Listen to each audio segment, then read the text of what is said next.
Hello, my friends.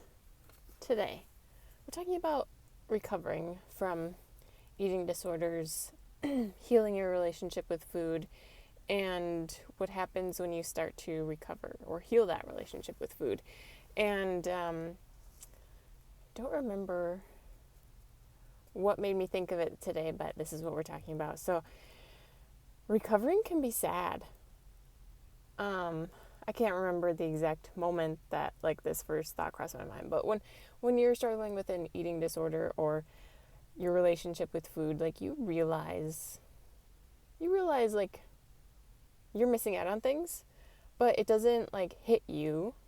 It doesn't hit you emotionally until you start healing. And maybe you're different, maybe it has hit you, but for me it wasn't until I truly started getting better and healing my relationship with food. And if this is the first video or podcast you're hearing me talk about this, I struggled with restrictive eating for about a year, and then the pendulum swung another way, and I struggled with binge eating for many, many, many, many years.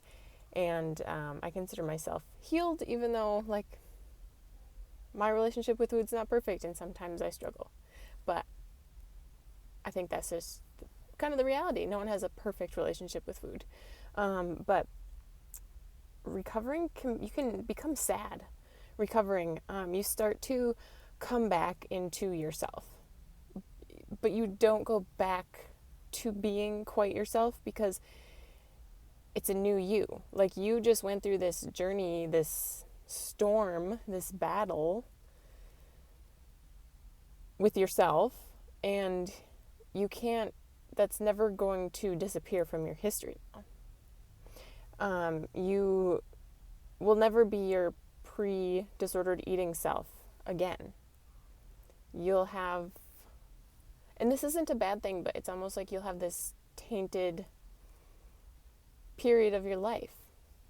And the thing is, hopefully we can take from that things that we've learned and take that into our future and be more gentle with other people when it comes to food and how they're eating, what they're eating, their body image, maybe our children, our friends, our family members.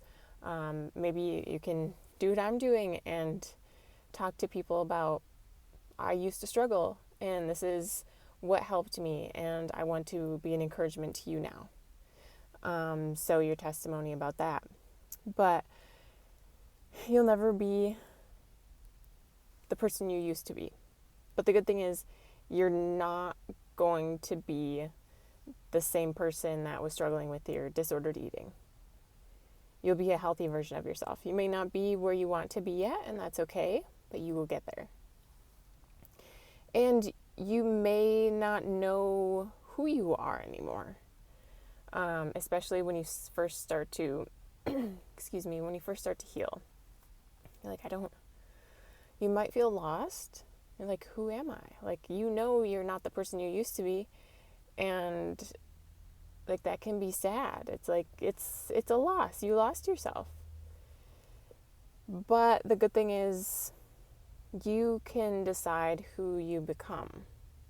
At the core, you're always yourself.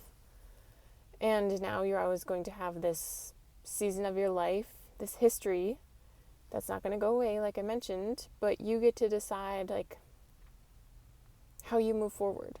Who do you become?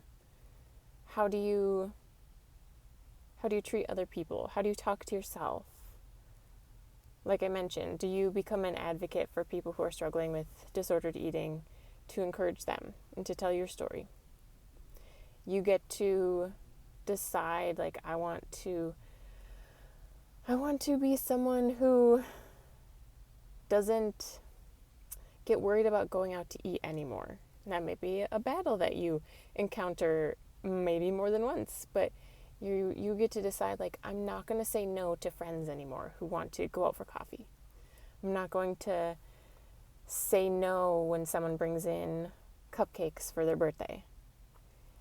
And those may seem like small things, but if you're struggling with a relationship with food, if you've struggled with disordered eating, there are things that you have foregone.